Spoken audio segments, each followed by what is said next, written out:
अस्सलाम वालेकुम। तमाम दोस्तों को मेरे चैनल पे खुश आमदीद। अच्छा, आज जो मैं वीडियो सीरीज़ एक नई बनाने जा रहा हूँ वो स्पेशली मेरे दोस्तों के कहने लें कि जी उनकी फरमाइश के ऊपर है, उनकी एक रिक्वेस्ट के ऊपर है काफ़ी सारे। क्योंकि मैं अभी एक सीरीज़ मेरी चल रही थी एक्सपर्ट एडवाइज़र इन उर्दू, तो मैं उसमें MQL4 के ज़रिए कोडिंग का पूरा डिटेल दे रहा हूँ वन बाय वन।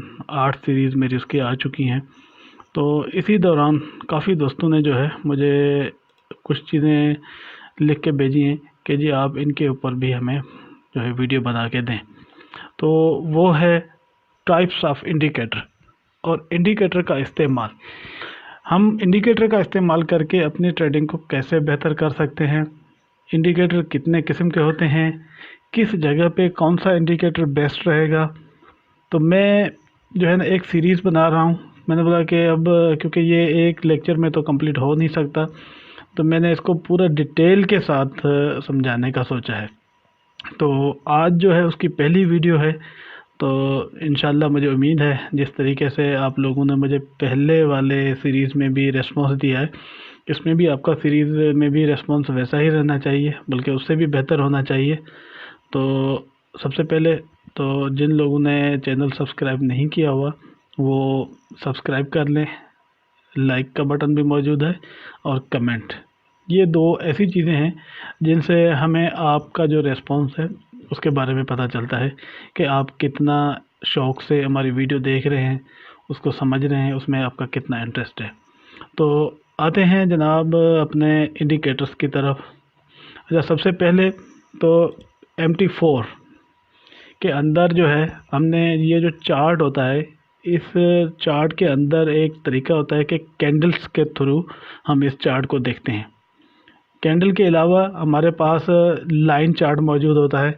ये वाला एक सिंपल लाइन बनती है। लाइन के अंदर आपको कोई आइडिया नहीं हो पाता कि लास्ट 1 घंटे के अंदर मार्केट ने अप और डाउन कितना किया था।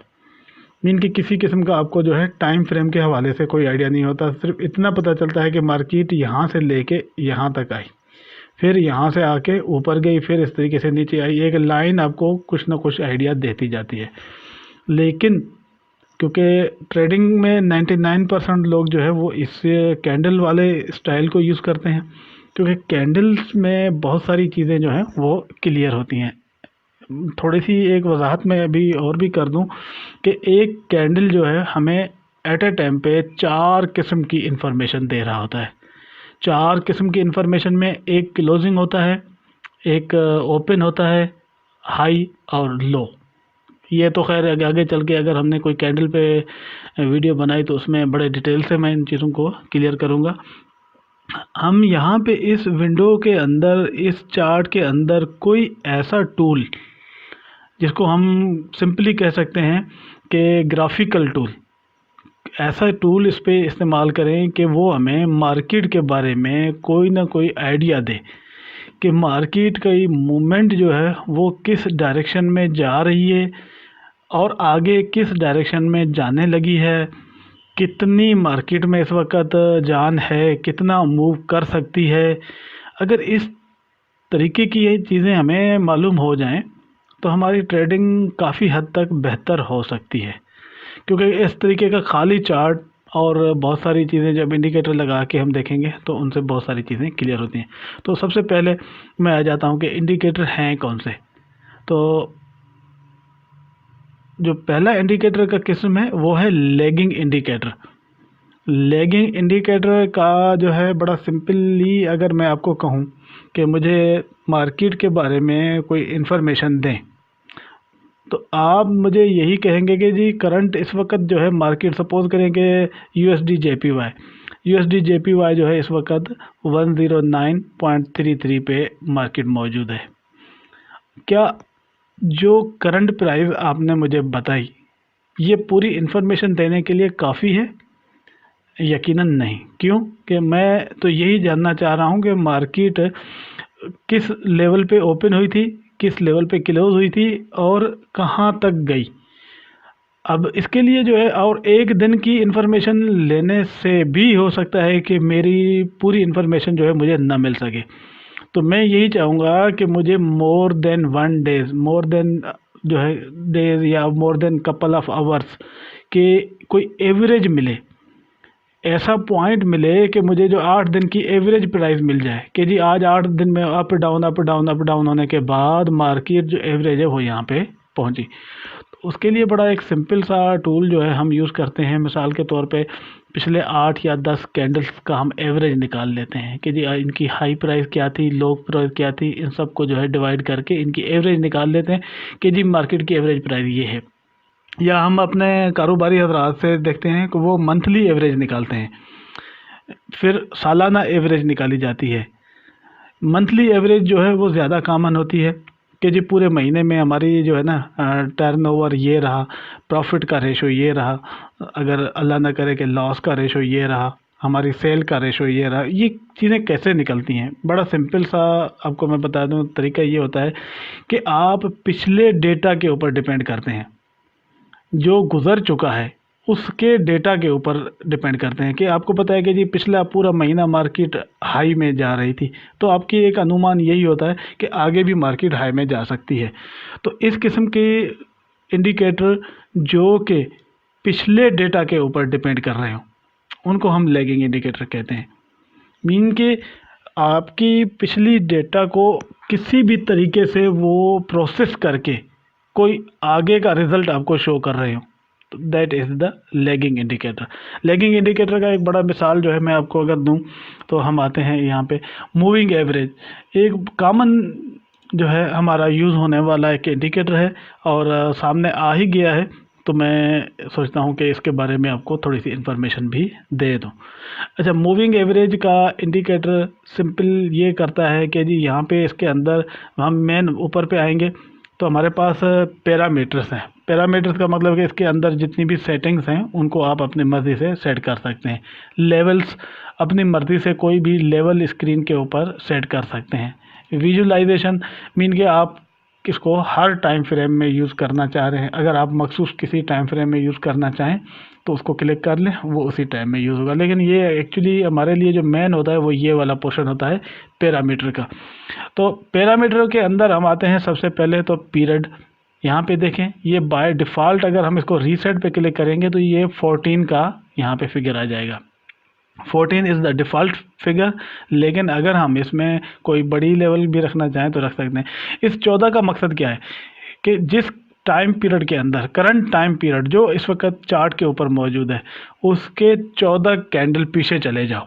अगर हम इसको काउंट करें यहाँ से 1 2 3 4 5 6 7 इस तरीके से आप आए 14 कैंडल, उन 14 कैंडल के ऊपर डिसीजन लेना है हमने जी। 14 कैंडल के बाद हम नीचे आते हैं MA मेथड, मूविंग एवरेज का मेथड क्या होना चाहिए।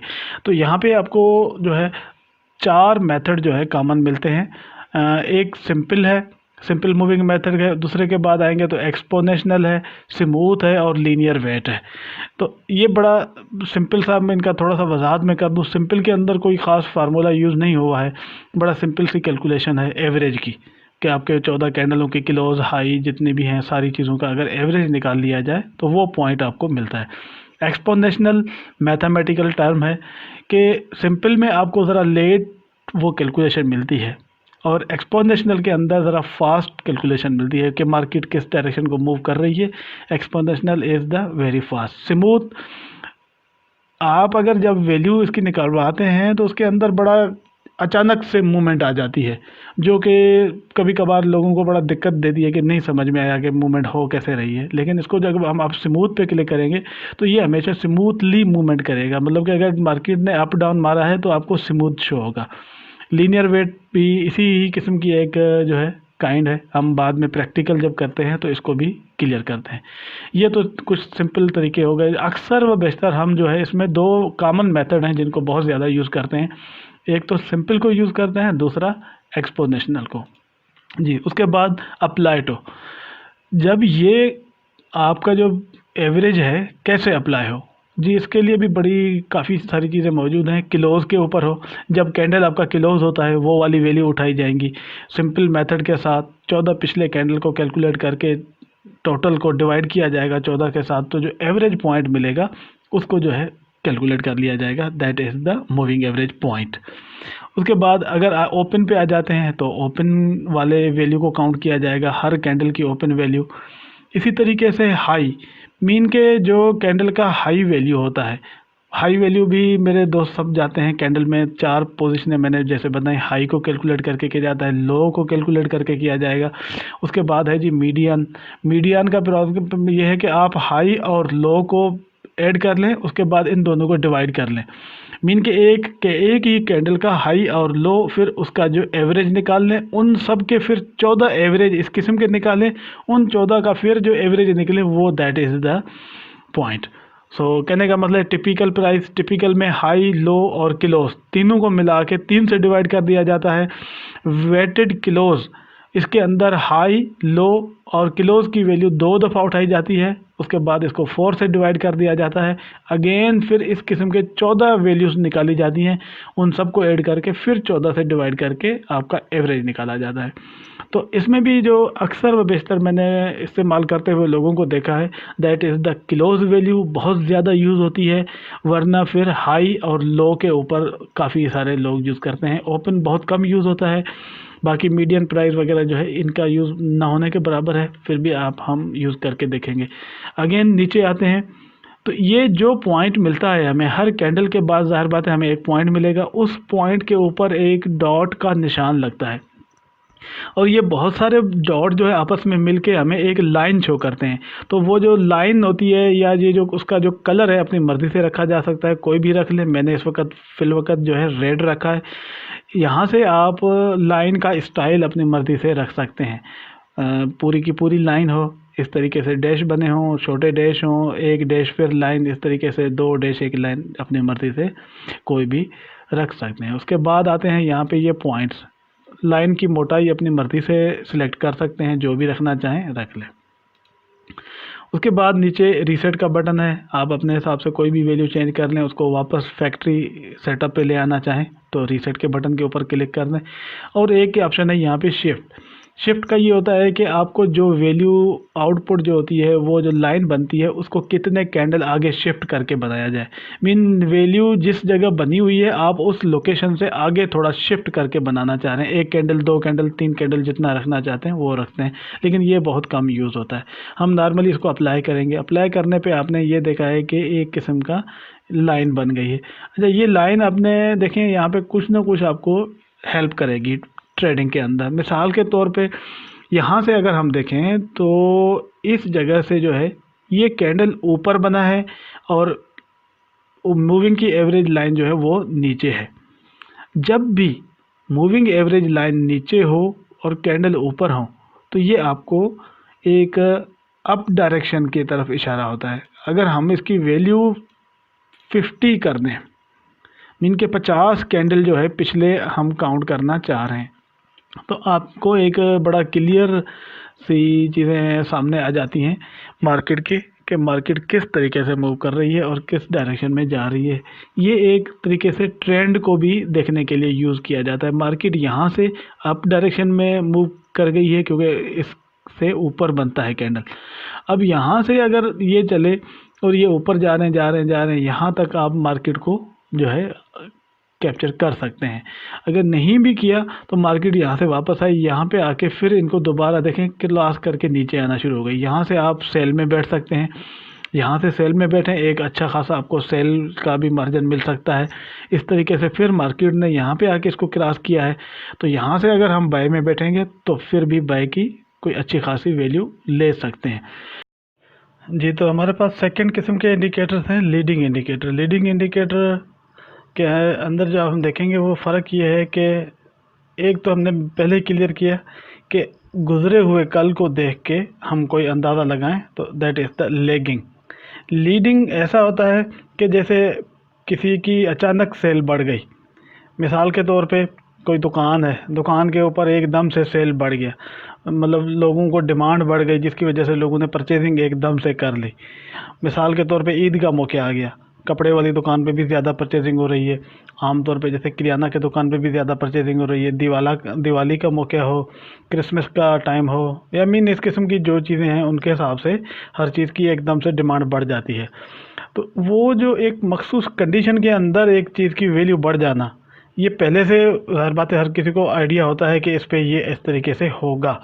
जो इस तरीके से मतलब जो माहौल है कि एकदम से जो है आपके पास पता है कि जी महीना पूरा जो है इसमें पहले 20 दिन तक तो बड़ी अच्छी परचेजिंग होती रहती है। आखिरी टाइम पे जैसे तनख्वाहदार तबके के पास पैसा बड़ा कम हो जाता है तो आखिरी 10 दिन में परचेजिंग कम हो जाती है, फिर पहली के बाद एकदम से बढ़ जाती है। ये चीज़ें जो पहले से तयशुदा होती हैं कि अंदाज़ा होता है कि इस टाइम पे ये ऐसा होगा, लेकिन मे बी के न भी हो, ये ज़रूरी नहीं है कि वैसा ही हो। तो उस सेकंड कैटेगरी के जो है हम लीडिंग इंडिकेटर्स के अंदर रखते हैं। फॉरेक्स ट्रेडिंग के अंदर न्यूज़ जो है वो भी जस्ट न्यूज़िंग हिसाब से देखा जाए तो वो न्यूज़ भी लीडिंग इंडिकेटर ही कहलाती है। इसके अलावा जो हमारे पास लीडिंग इंडिकेटर के अंदर हम इसके अंदर आते हैं तो हमारे पास लीडिंग इंडिकेटर के अंदर देखें फिबोनाची सीरीज़। फिबोनाची सीरीज़ की जो एक लेवल होती है उस पे आके मार्केट टच करके रुक जाती है। उसके बाद अगली स्टेप जो है वो बड़ी ही मतलब जो अगर हम फिबोनाची को देखें तो यहाँ से अगर हम इसको अप्लाई करते हैं यहाँ पे तो ये देखें यहाँ पे जैसे फिबोनाची का ये वाला लेवल जो है ये बता रहा होता है कि जो 64 का वैल्यू होती है अक्सर। यहाँ पे मार्केट इन दोनों के अंदर बाउंस होकर नीचे गिर सकती है, मतलब एक लेवल्स होती हैं। पिवट का लेवल, पिवट भी ऐसा ही इंडिकेटर है। पिवट के थ्रू भी हम जो है यही लीडिंग जो है इंडिकेटर की वैल्यूज चेक करते हैं कि मार्केट पिवट पॉइंट से या तो अप जाएगी या डाउन जाएगी, क्योंकि वो ऐसी दरमियानी वैल्यू होती है जहाँ से मार्केट ने डिसाइड करना ही करना होता है। सेम स्टॉकिस्ट का इंडिकेटर भी यही शो करता है। स्टॉकिस्ट के इंडिकेटर को आगे चल के हम बड़ा डिटेल से पढ़ेंगे। ये अगर मैं इसको समरी के तौर पे बयान करूं कि पहले से तयशुदा जो शेड्यूल्स होते हैं उनके अंदर अचानक से सेल या बाय का बढ़ जाना, ये कहलाता है लीडिंग इंडिकेटर। लीडिंग इंडिकेटर के बाद हमारा जो थर्ड किस्म का इंडिकेटर है वो है ट्रेंड। ट्रेंड का अचानक आपने देखा होगा कि मार्केट में एक ऐसा माहौल आता है किसी वजह से, एक ही डायरेक्शन में सारे लोग चल पड़ते हैं। तो कोई चीज़ मतलब आप देखें, कभी कभी आपने देखा होगा कि रियल एस्टेट की मार्केट जो है वो बड़ी अच्छी होती है, तो हर बंदा इसी में होता है कि मैं कोई प्लाट ले लूँ, घर ले लूँ, कोई जगह ले लूँ, तो एकदम से मार्केट अप चली जाती है और काफ़ी दिनों तक एक ट्रेंड रहता है। फिर जब वो ट्रेंड डाउन होता है तो आपने देखा होगा कि मार्केट में हर जगह पे एक न्यूज़ होती है कि जी मार्केट सेल करो जान छुड़ाओ। तो इस किस्म की जो ट्रेंड्स होते हैं इनको जो है हम ट्रेंड के साथ देखते हैं। अब फॉरेक्स की दुनिया में इसी तरह के जो ट्रेंड्स हैं अगर हम उनको देखें तो वो भी बड़ा सिंपल सा तरीका मैं आपको बताता हूँ। ट्रेंड के इंडिकेटर हैं हमारे पास जिनके साथ हम ट्रेंड देखते हैं। आगे चल के हम एक एक इंडिकेटर जब देखेंगे तो उसमें ट्रेंड इंडिकेटर्स कैसे फॉलो करते हैं। मैं बड़ा सिंपल जो है इस वक्त अगर आपको एक चीज़ दिखाना चाह रहा हूँ ट्रेंड के हवाले से। जो इंडिकेटर है हमारे पास बड़ा सिंपल सा इंडिकेटर है जिसको हम यूज़ करते हैं, वो है पैराबोलिक सार। पैराबोलिक सार को जब आप यूज़ करेंगे तो वो आपको इंडिकेशन देगा मार्केट के ट्रेंड का। अब सबसे पहले तो पहले से ये इंडिकेटर लगा हुआ है, हम इसको ख़त्म करना चाह रहे हैं। ख़त्म करने के लिए बड़ा सिंपल तरीका है, आप इधर से जाएंगे चार्ट के ऊपर, इंडिकेटर लिस्ट की मेन्यू पे क्लिक करेंगे, जो इंडिकेटर इस चार्ट पे अप्लाई होगा वो आपके सामने आ जाएगा। यहाँ से क्लिक कर दें। अगर इसकी वैल्यू चेंज करनी है तो एडिट कर सकते हैं। डिलीट पे क्लिक करेंगे तो ये डिलीट हो जाएगा। यहाँ से क्लोज़ कर दें, ये ख़त्म हो गया जी। तो हम आ जाएंगे पैराबोलिक सार। अच्छा, पैराबोलिक सार एक किस्म का इंडिकेटर है जो हमें ट्रेंड के बारे में बताता है। हम इसकी डिफ़ॉल्ट वैल्यू जो है वही रखेंगे इसी हिसाब से ही। तो हमें जो है ये देखें मार्केट के इस लेवल पे ये जो डॉट्स बनते हैं ये इसके नीचे बनते हैं। यहाँ से लेके ये नीचे डॉट्स ऊपर की तरफ बढ़ते जा रहे हैं, मार्केट भी बढ़ती जा रही है। एक टाइम आया यहाँ पे आके ये ट्रेंड ख़त्म हुआ और मार्केट ने फिर ऊपर से डॉट बनाना शुरू कर दिया, ये वाला। जब तक ये डॉट कैंडल के नीचे रहे तो आपका बाय ट्रेंड कंटिन्यू है। जब ये ऊपर चला जाए तो ये आपका सेल ट्रेंड कंटिन्यू होता है। अब ये ट्रेंड कितने टाइम के लिए होता है, कैसे होता है, ये आपका डिपेंड करता है टाइम के ऊपर। अगर आप इसको डे पे देखना चाहते हैं तो आपको डे के हिसाब से ये ट्रेंड नज़र आता है। H4 में जाके देखें, H1 में देखें तो आपको ये ट्रेंड उस हिसाब से चेंज होता हुआ नज़र आएगा। मतलब जिस लेवल की आप ट्रेड कर रहे हैं उस हिसाब से ट्रेंड के हमेशा साथ ही बैठना चाहिए। ये तो एक पुरानी कहावत है, मैं आपको बता दूं कि ट्रेंड इज़ योर फ्रेंड। आप अगर ट्रेंड के साथ जा रहे हैं तो हमेशा आपको प्रॉफिट रहेगा। थोड़ा बहुत अगर एसएल की तरफ मार्केट गई भी, लेकिन परमानेंट आपको जो है वो प्रॉफिट में ही रखेगी। लेकिन अगर आप ट्रेड के ख़िलाफ़ बैठ जाते हैं, मिसाल के तौर पे एक बंदा यहाँ पे आके बाय कर देता है, वो एक कैंडल ये बाय का बना, फिर ये रेड कलर बना, रेड के बाद ये वाला जो कैंडल बना जिसका हाई यहाँ तक गया है, इस कैंडल को देख के वो यही समझे कि मार्केट अब ऊपर की तरफ उठ रही है, तो उसने जो है यहाँ पे बाय के सिग्नल को समझ के लगा दिया। तो आप सोचें कि यहाँ वाला जो बाय है इसको यहाँ तक डाउन जाना पड़ेगा, तो लाजमी बात है इसका एसएल जो है वो हिट होगा ही होगा। लेकिन अगर ये बंदा ट्रेंड को फॉलो करते हुए अगर पैराबोलिक सार को देखे कि वो तो सेल बता रहा है मुझे, तो फौरी तौर पे अगर वो बंदा सेल में बैठ जाता है, तो हमारे पास अगर देखा जाए तो सिंपली यहाँ से अगर सेल में बैठें तो यहाँ से लेके पैराबोलिक सार जो है हमें यहाँ तक सेल दिखा रहा है, इस लेवल तक। तो ये वाला सेल कंटिन्यू हम उठा सकते हैं।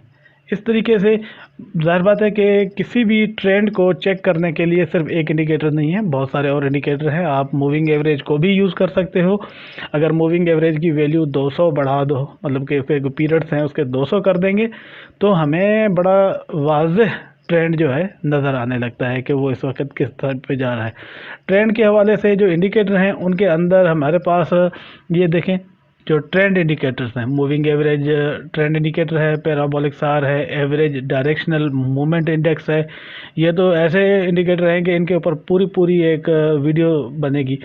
बोलिंजर बैंड है, इनविलिप्स हैं, इचिको मिचिको है, उसके बाद स्टैंडर्ड डेविएशन है, बहुत सारे मतलब जो है ये ट्रेंड को शो करने के लिए होते हैं। इसके अलावा भी बहुत सारे और भी इंडिकेटर्स हैं जिनको हम ट्रेंड के लिए यूज़ कर सकते हैं, जो कि इन MT4 के अंदर बिल्ट इन नहीं होते, वो एक्सटर्नल इंडिकेटर होते हैं। बहुत सारे इस वक्त भी मेरे पास कलेक्शन पड़ी हुई है जिनकी मैं आगे चल के वीडियो बनाऊंगा, जो कि बहुत ज़्यादा एफिशिएंट हैं। तो ये हमने एक सिंपल सा जो है आज इंडिकेटरों के बारे में देखा है। और इंडिकेटरों के बारे में एक और चीज़ जो है मैं आपको बता दूं एंड पे, कि इंडिकेटर में एक और चीज़ होती है, ये वाली टाइप्स ऑफ इंडिकेटर में दो चीज़ें होती हैं। एक होता है नॉन रीपेंट इंडिकेटर और दूसरा होता है रीपेंट इंडिकेटर। अच्छा, रीपेंट और नॉन रीपेंट का मैं आपको एक बड़ा सिंपल बता दूं। मिसाल के तौर पे मार्केट जब यहाँ पे थी, इसने जब करवट बदली और ये ऊपर चला गया, डॉट ऊपर जाने के बाद मार्केट ने कंटिन्यू सेल ट्रेंड को जारी रखा। लेकिन अगर एक डॉट ऊपर बनता और अचानक से मार्केट फिर ऊपर की तरफ ही निकलती, तो वो डॉट वहाँ वाला ख़त्म होकर नीचे आ जाता। तो इस तरीके से on the running time market का जो इंडिकेशंस होती हैं वो मार्केट के साथ साथ इंडिकेटर की भी तब्दील होती जाती हैं। मीन के इंडिकेटर अपने आप को रीपेंट करता जाता है, दोबारा से बनाता जाता है, मतलब जिस डायरेक्शन की मार्केट होगी उस हिसाब से बनता जाएगा। वो इंडिकेटर आपको हमेशा धोखा देगा। मेरी बात ये जान लें कि रीपेंट इंडिकेटर का मकसद ही ये होता है कि जब वो करंट मार्केट पे तो आपको एक चीज़ शो कर रहा होगा, लेकिन जब प्रीवियस मार्केट में आप उसको चेक करेंगे तो आपको लगेगा प्रीवियस मार्केट में तो जो आपको रिज़ल्ट शो कर रहा होगा वो आप सोचेंगे कि ये तो 100% है, लेकिन करंट मार्केट पे आपको वो जो चीज़ें सिग्नल दे रहा होगा कि यहाँ पे बाय है, यहाँ पे सेल है, यहाँ तक आपका एसएल है, यहाँ पे टीपी है, तो वो अक्सर वो बेशतर गलत होते जाते हैं। क्यों?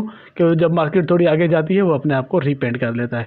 लेकिन इंडिकेटर का एक किस्म है जो कि मतलब नॉन रीपेंट होने वाला है, मतलब कभी भी चेंज नहीं करता। जहाँ पे डॉट या जो भी चीज़ लग गई वो वहाँ पे फिक्स हो जाती है, मीन के इसमें कोई तब्दीली नहीं आती। मार्केट चाहे आगे जाए चाहे पीछे जाए, लेकिन उसने जहाँ पे डॉट या जो भी निशान लगा दिया वो फिक्स हो जाता है। इसका एक मिसाल हम देखें तो मूविंग एवरेज जो है जहाँ पे डॉट लग चुका उसके बाद वहीं पे ही रहता है, वो चेंज नहीं होता। बहुत सारे इंडिकेटर ऐसे होते हैं जो नॉन रिपेंट होते हैं, उनकी वैल्यूज़ कंफर्म होती हैं, चाहे रिज़ल्ट गलत भी आ जाए लेकिन वैल्यू चेंज नहीं होती, उनकी लाइनें चेंज नहीं होती, वो अपने आप को रीपेंट नहीं करते। मीन के प्रीवियस रिज़ल्ट और करंट रिज़ल्ट आपको सेम ही मिलता है। तो मेरे ख्याल में काफ़ी सारी चीज़ें हमने आज के इसमें देख ली हैं। आज तो सिर्फ इंट्रोडक्शन की हद तक था, हम आगे चलेंगे तो एक एक इंडिकेटर को जो है one by one in indicators को यूज़ करना सीखेंगे, और इन ही इंडिकेटर के अंदर जो ऐसी बारीक बीनियाँ छुपी हुई हैं जिनको यूज़ करके आप ट्रेडिंग को बेहतर से बेहतर कर सकते हैं। तो चैनल को लाइक करें, सब्सक्राइब करें और अगली वीडियो के लिए जो है अपने कमेंट दें, तो इंशाल्लाह हम फिर उसी के ऊपर काम करें। Thank you.